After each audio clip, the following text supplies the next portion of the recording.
மயிலாடுதுறை மாவட்டத்தில் கடந்த 2 நாட்களாக மழை பெய்து வரும் நிலையில் அறுவடைக்கு தயாராக உள்ள சுமார் 25,000 ஏக்கர் நெற்பயிர்கள் நீரில் மூழ்கி சேதமடைந்துள்ளது. இதனால் வேளாண் துறை அதிகாரிகள் உரிய நடவடிக்கை எடுக்க வேண்டும் என கோரிக்கை விடுத்துள்ளனர். 2 நாளா மழை பெஞ்சது. இந்த 2 நாளா மழை பெய்யும் போது முதல் நாளோட நைட்டு பெஞ்ச மழை கடுமையான மழை பெஞ்சிருக்கு. இது கிட்டத்தட்ட சராசரி ஒரு 15 சென்டிமீட்டராவது மழை பெஞ்சிருக்குங்க. இந்த மழை பெஞ்ச காலத்துல பச்சை இருக்கக்கூடியதும் சாஞ்சிருச்சு. பழுத்து இது பாருங்க, பழுத்து இப்போ எவ்வளவு தண்ணியில நிக்கிறேன்னு பாருங்க.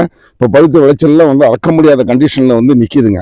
இது பொங்கலுக்கு முன்னாடி நாங்க அறக்கக்கூடிய கிட்டத்தட்ட 30,000 ஏக்கர் சுத்தப்பட்ட மயிலாடுதுறை மாவட்டம், அதாவது சீர்காழி, கொள்ளிடம் இந்த பகுதி உள்ளது. அறக்கக்கூடிய இடத்துல ரொம்ப பாதிக்கப்பட்டிருக்கு. அது நர்சிங் நட்டத்துல சுத்தமா ஒரு 500 ஏக்கர் இதுல தண்ணியில கிடக்குங்க.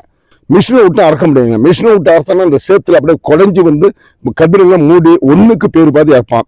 அவன் 1 மணி நேரத்துல அறக்கக்கூடியது இப்போ 3 மணி நேரம் மிஷினுக்காரங்களுக்கு கொண்டாட்டுங்க. 3 மணி நேரம் கிட்டத்தட்ட அறப்பாங்க.